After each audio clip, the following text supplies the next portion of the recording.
3. On ne connaît un sujet que par ses qualités. En tant que les qualités d'un objet sont les moyens de l'identifier et que, en outre, le sujet ne voit du réel que l'idée qu'il en a, il s'ensuit qu'on ne connaît du sujet que ses qualités. Aussi, ce que le sujet est en lui-même reste toujours hors de portée du sujet. Quand on dit d'un individu qu'il est lui-même, correspond en réalité à l'idée que s'en fait autrui. En outre, cela est vrai pour le sujet lui-même. Comme le sujet ne connaît pas l'entièreté de ce qu'il peut être, il s'ensuit qu'il ignore lui-même ce qu'il est en soi, qu'il se découvre à mesure de ce qu'il fait. Autrement dit, un sujet ne peut exprimer son existence que par des qualités qui sont, par conséquent, les témoins de ce qu'il est. C'est sur cela qu'on le juge pour statuer de ce qu'il est, mais ce qu'il est en lui-même, cela, on ne le sait pas.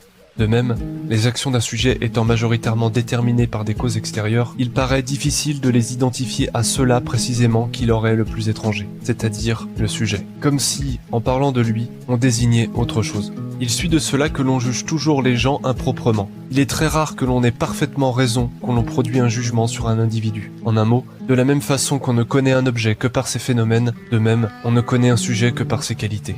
Quand nous avons l'idée d'un individu, nous ne pouvons l'identifier et le penser que par les qualités dont nous avons fait l'expérience. Par conséquent, l'expérience d'un sujet pour autrui laisse dans celui-ci la mémoire de ce sujet. Mais si autrui fait l'expérience de ce même sujet sans que sa manière d'être ne soit conforme à la mémoire qu'il en avait, il dirait qu'il n'est plus le même. Et si la différence est conséquente, il dira qu'il n'est plus lui-même. Nous comprenons bien qu'il s'agit là d'une façon de parler car ce lui-même, ou bien il ne l'est jamais, ou bien il l'est à chaque instant.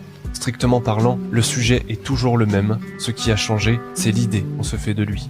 Il suit de cela qu'autrui ne connaît d'un sujet que l'idée qu'il en a. Il n'est donc jamais attaché à un sujet en lui-même, mais toujours à l'une des images que celui-ci choisit d'être. En effet, on aime ou ne déteste jamais un individu pour ce qu'il est en lui-même. Cela n'a pas de sens. Ou du moins, cela n'a pas le sens que le commun entend par cette expression.